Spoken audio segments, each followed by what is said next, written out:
On the show today, Africa Development Bank and the AU accuse Nigeria and South Africa of operating difficult visa regimes. Ghana and the UAE pledged to deepen bilateral ties, sign 5 cooperation agreements. And Zimbabwe's central bank cuts main lending rate to 35% from 70%. Thank you for joining us and welcome to Business Incorporated. I'm Chimezi Obi Iwago. Let's begin with the markets, and 2 major markets we track here.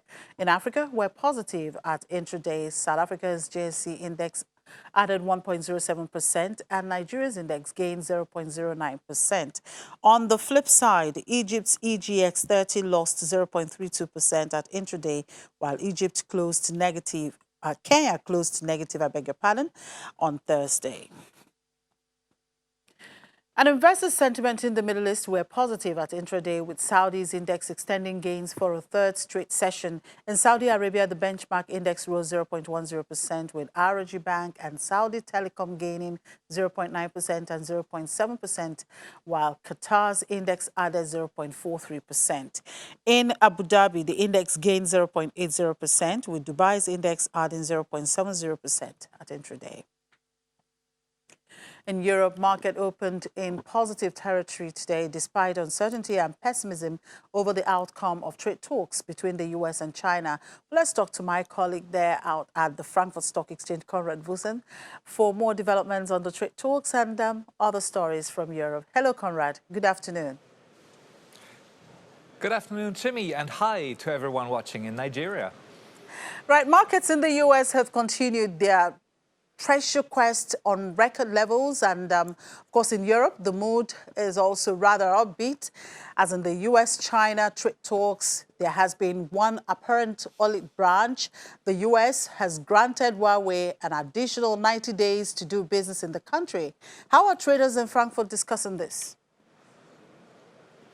Well, this is causing a lot of optimism on the European trading floors, I have to say. Also because, of course, many people here in Europe are hoping that this olive branch that the Trump administration has sort of come out with towards Huawei might mean that the Trump administration also gets a bit more relaxed in other trade disputes. Remember that last week it was expected from the White House to say something about those import tariffs on cars, also of course including the German car makers, but nothing happened. The White House did not talk about them, did not decide about them, so the deadline seems to be over. And that, of course, is something very welcomed here on the European trading floors, given that our car makers are so important.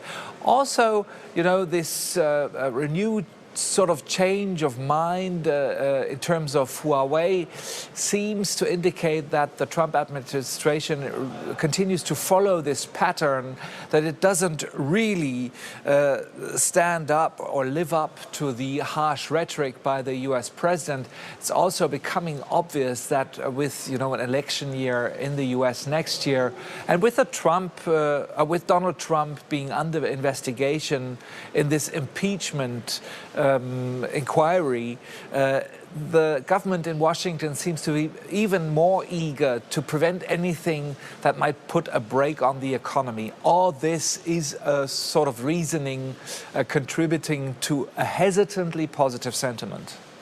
All right, and lots of mergers and acquisitions talk this Tuesday, with cosmetic firm Coty buying Kylie Jenner's cosmetics company, and of course markets operator Deutsche Börse reported to consider a bid for the Spanish Börse and markets operator BME. Which one of the deals is more important? Well, I guess if you talk to people here at the Frankfurt Stock Exchange, they would say that the, so a market operator deal with Deutsche Börse potentially making a bid for the Spanish markets operator is a bit closer to everyday life here. But I have to say, the fact that Coty bought 51% of Kylie Cosmetics is definitely, if I may say so, the more attractive one. Kylie Jenner has 151 million followers on Instagram. And most of those followers, of course, are young women willing to pay a lot of money for cosmetics. While Coty is a mass market distributor to the cosmetics markets too, but with a little bit older, old-fashioned brands like Davidoff perfumes, Adidas perfumes, Jill Sander perfumes. And Coty, by the way, is owned by one of Germany's richest families, the Reimann family. They're billionaires, but they tend to keep a much lower profile than the Jenner family or the Kardashian family. In industrial terms, the takeover of 51% of Kylie Cosmetics for Coty does make sense.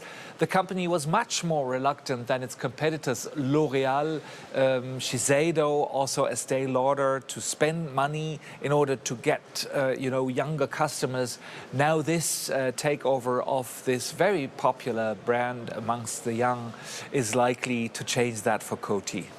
That's quite interesting there. Well, relatively strong sales numbers from the European car market were reported today. How is this matching with the very uncertain outlooks we've been getting from car makers like Volkswagen lately? Have they been too pessimistic?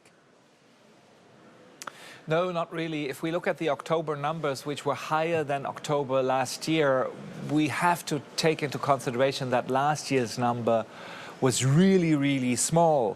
So it makes more sense to take the first 10 months of this year altogether, compare them to the same period last year, and this indicates that the pessimism was quite warranted. The sales numbers are significantly lower, so that it's likely that this year will end for the car makers as a negative year in terms of sales. Only yesterday, you mentioned Volkswagen lowered its profit forecast. It now says, that the best part of the party is over. That were the words that the chief financial officer of Volkswagen used in a conference call. I also have to add that despite the warranted pessimism, we're still talking about a relatively high level.